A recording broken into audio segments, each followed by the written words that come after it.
جی doctor صاحب. دیکھیے کلوروکوئن یقیناً ایک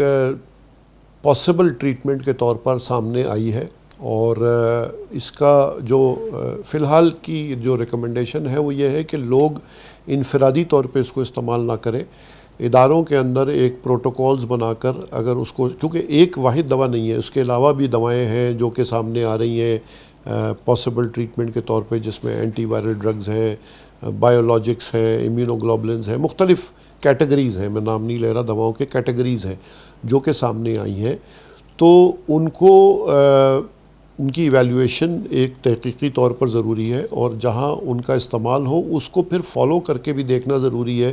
کہ جن لوگوں میں یہ دوائیں دی گئیں اور جن میں نہیں دی گئیں ان کے کیا اثرات سامنے آئے، پازیٹیو اور نیگیٹو.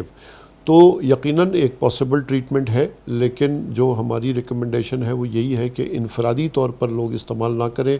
اداروں میں باقاعدہ تحقیقی طور پر ان کو اگر استعمال کیا جائے، ایز اے پروٹوکول ان کو شامل کیا جائے، اور پھر ان کے سائیڈ ایفیکٹس اور ان کے آؤٹ کم پہ بھی نظر رکھی جائے کہ وہ کہیں مضر اثرات کا باعث نہیں بن رہی. اور دنیا بھر میں اسی کے ساتھ ساتھ سائملٹینیس جو ڈیٹا سامنے آ رہا ہے اس کو بھی نظر میں رکھا جائے کہ اگر امریکہ میں، آسٹریلیا میں، انگلینڈ میں، جہاں کیسز کی تعداد ہم سے بہت زیادہ ہے،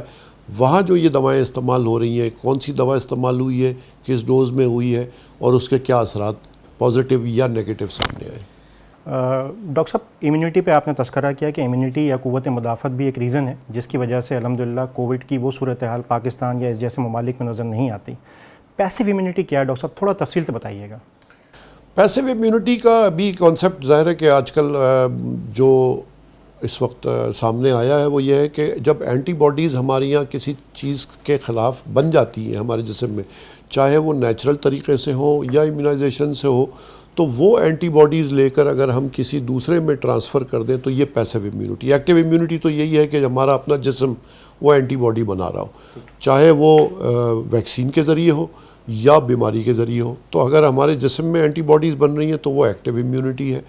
اور پیسیو امیونٹی یہ ہے کہ ہم کہیں اور سے اینٹی باڈی لے کر اس کے جسم میں داخل کر دیں، جو جنرل بھی ہو سکتی ہے جس میں امیونوگلوبولنس دیے جاتے ہیں، اور اسپیسیفک بھی ہو سکتی ہے کہ جیسے آج کل ٹریٹمنٹ یہ کووڈ کے خلاف اینٹی باڈیز لے کر ان لوگوں کے اندر جو صحت یاب ہو گئے ان کے اندر ایک ٹرائل کے طور پر یہ ایک ٹریٹمنٹ کو آپشن کو دیکھا جا رہا ہے. تو یہ پیسیو امیونٹی.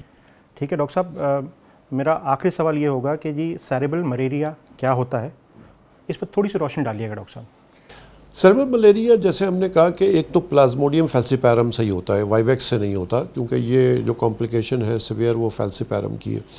اور جب ہیوی پیراسائٹیمیا ہو، یعنی بہت سارے جراثیم اگر آپ کے جسم میں داخل ہو اور وہ بلڈ کو کلاک کر دیں، سلج کر دیں، اس کی جو رکاوٹ ہے، اس کی جو بلڈ کا فلو ہے اس کے اندر رکاوٹ پیدا کرتے ہیں، تو برین میں بہت چھوٹی چھوٹی بلڈ ویسلز ہوتی ہیں جن کے اندر یہ رکاوٹ پیدا ہو جاتی ہے، اور اس کی وجہ سے برین متاثر ہوتا ہے، جس کو ہم کہتے ہیں سیریبل ملیریا. بہت شدید بخار، شدید سر کا درد، جھٹکے بھی پڑ سکتے ہیں، کیونکہ اگر اس میں ظاہر برین میں آکسیجن کی سپلائی کم ہو گئی، وہ بلڈ سپلائی اتنی کم ہو گئی کہ آکسیجن برین تک نہیں پہنچ رہی، تو اس کی وجہ سے جھٹکے بھی ہو سکتے اور اموات بھی ہو سکتی ہیں. تو it can lead to death, it can lead to severe complication, short term اور لانگ ٹرم. ڈاکٹر صاحب، کیونکہ یہ پروگرام ملیریا کے عالمی دن کے موقع پہ پیش کیا جا رہا ہے، آپ کوئی ٹیک ہوم میسج ہمارے ناظرین کو دینا چاہیں گے؟